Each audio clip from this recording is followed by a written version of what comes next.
ما صرا لي واحد الموقف ودار ضغط على بالكم. دخلت عند صاحبي، هذا صاحبي عنده لاكواريوم يبي يربي الحوت الاصفر هذاك اللي يدور نهار كامل ما عنده حتى معنى، يدور برك هذا ما كان. لقيت حوته ميته، درت له لوسون دو مورال، واش بيك يا صاحبي خليت حوته تموت؟ ماكش متهلي في الحوت علاه تربيه؟ ياك هذه روح خلقها ربي العالمين باه تعيش، انت عديم الانسانيه، انت ما عندكش قلب. سكت مسكين ملقاش كاع واش يقول.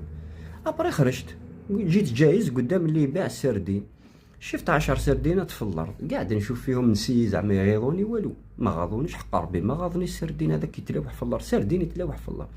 علاه ما غاضنيش سردين؟ يا هل ترى ترمو السردين ماشي شباب ماشي اصفر؟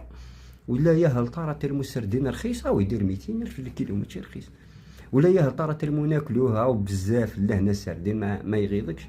مانيش فاهم علاه ما غاضنيش السردين وغاضتني الحوته الصفراء. هنا فهمت، كيستيونيت شوي فهمت علاش الدول الاوروبيه والامريكيه والدول المتقدمه كيموت لهم واحد تنوض القيامه، باسكو حوته صفراء عندهم قيمه، هم مربينهم في الاكواريوم.